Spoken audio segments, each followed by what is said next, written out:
रात का समय था। चांद बादलों के पीछे छुप गया था और पूरा गांव अंधेरों में डूब गया था।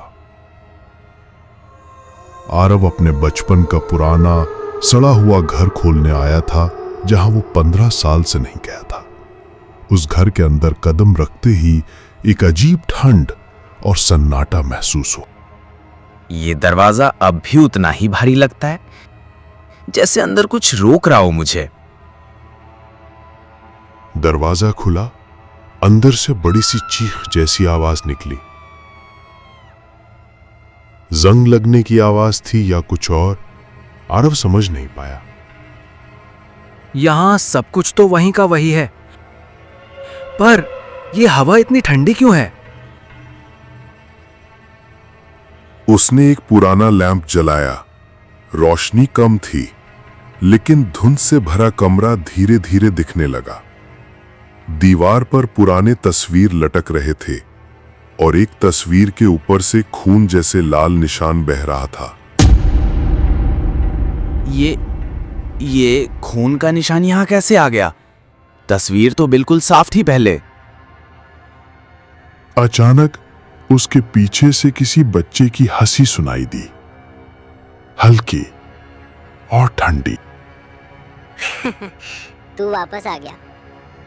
आरव की सांसें तेज हो गई। उसने अपना लैंप मजबूती से पकड़ा और पीछे मुड़कर देखा। कमरा खाली था। न कोई आदमी, न कोई बच्चा, सिर्फ अंधेरा और धुंध। लेकिन वो आवाज उसके कानों में अभी भी गूंज रही थी। कौन है वहां? बाहर आओ, मुझे बेवकूफ मत बनाओ। कुछ पल तक खामोशी छाई रही। फिर एक छोटी सी परछाई दीवार पर सरक गई, जैसे कोई बच्चा दीवार के पीछे भाग गया हो। कौन हो तुम? यहां कैसा बच्चा हो सकता है? ये घर तो सालों से खाली है। यहाँ कोई भी अकेला नहीं है। आरव के रीढ़ की हड्डी तक ठंड उतर गई। उसने लैंप उठाकर सामने रोशनी डाली, लेकिन रोशनी जैसे अंधेरे में घुल जा रही थी। तभी दीवार पर लगी तस्वीर खुद ब खुद नीचे गिर गई और कांच टूटने की तेज आवाज हुई। बस, ये सब क्या हो रहा है? मुझे दिख क्यों नहीं रहा? उसने तस्वीर उठाकर देखी। तस्वीर में एक पुराने समय का परिवार था। आरव का अपना परिवार, उसके माँ बाप और वह खुद। लेकिन तस्वीर में उसके साथ एक और चेहरा था, एक अजीब सा बच्चा जो कभी उनके परिवार का हिस्सा नहीं था, और उसका चेहरा पूरी तरह अंधेरे में ढका हुआ था। मैं हमेशा से तुम्हारे साथ था। आरव के हाथ से लैंप हिलने लगा। उसका दिल जोर जोर से धड़क रहा था। तस्वीर का वो अजीब चेहरा उसके दिमाग में घूम रहा था। अचानक ही हवा और ठंडी हो गई और कमरे का दरवाजा अपने आप बंद हो गया। दरवाजा?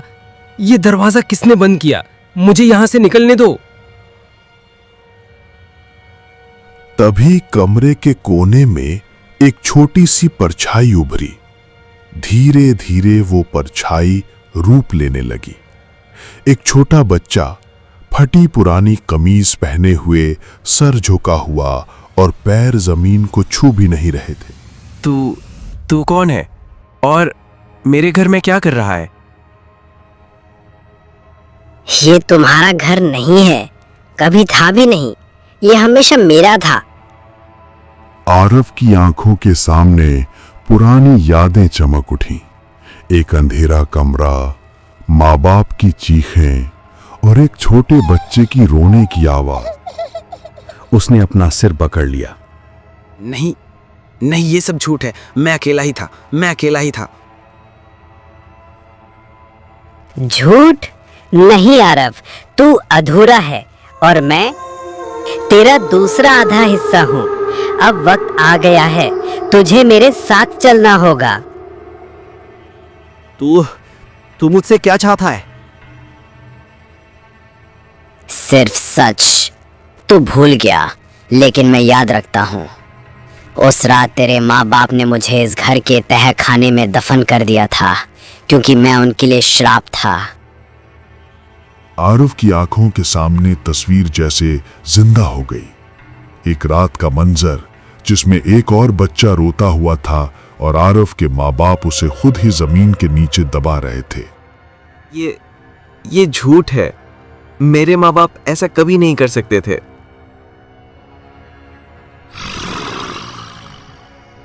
उन्होंने किया, मुझे जिंदा दफन किया और तुझे बचा लिया। उनके लिए तू उनका लाल था और मैं सिर्फ एक बोझ। लेकिन तू मेरा ही खून है, तू मुझसे अलग नहीं रह सकता। कमरा थरथराने लगा। दीवार के कोने से खून टपकने लगा। हवा इतनी ठंडी हो गई कि आरव के होंठ नीले पड़ने लगे। प्लीज मुझे छोड़ दे, मैं तुझे भूलना नहीं चाहता था।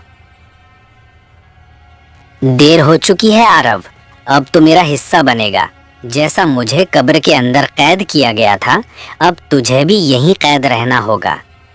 नहीं, मुझे बचाओ, कोई तो बचाओ। अब कोई नहीं बचा सकता। तू मेरी कहानी का हिस्सा बन चुका है।